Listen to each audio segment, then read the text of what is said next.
শিশু কিশোরদের হাতে এখন smartphone, video game, movie, cinema ও সামাজিক মাধ্যম অ্যাপগুলোতে ডুবে থাকছে বেশিরভাগ শিশু কিশোর। স্মার্টফোন ব্যবহার যেন মানসিক রোগের আকার ধারণ করেছে, এই বিষয়ে বারবার সতর্ক করছেন বিশেষজ্ঞ চিকিৎসকরা। এবার সেই নেশার ভয়ঙ্কর রূপ দেখল ফুটবল খ্যাত দেশ ব্রাজিল। ১৬ বছরের কিশোর গুলি করে হত্যা করল তার মা, বাবা এবং বোনকে। স্মার্টফোন কেড়ে নেওয়ায় মেজাজ হারিয়ে গোটা পরিবারকে শেষ করে দিল সে। ঘটনার দিন সকালে অতিরিক্ত ফোনের ব্যবহার নিয়ে মা বাবার সঙ্গে ঝগড়া হয় তার।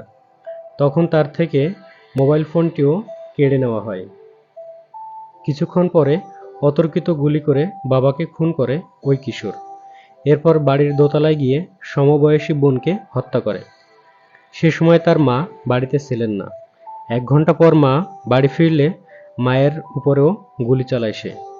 বাবা, মা এবং বোনকে হত্যা করে ভয়ে ৩ দিন মৃতদেহের সঙ্গে কাটায় সে। চতুর্থ দিন নিজেই পুলিশকে ফোন করে ঘটনা জানিয়ে আত্মসমর্পণ করে। আসুন এখন থেকে আমরা সবাই সতর্ক হই। ছোটবেলা থেকে বাচ্চারা যাতে স্মার্টফোনে আসক্ত না হয়, সেজন্য মোবাইল দেখিয়ে খাবার খাওয়ানোর অভ্যাসটা পরিত্যাগ করি।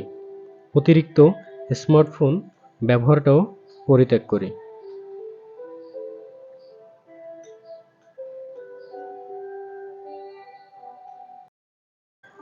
আমার চ্যানেলে আপনি নতুন হলে দয়া করে সাবস্ক্রাইব করুন।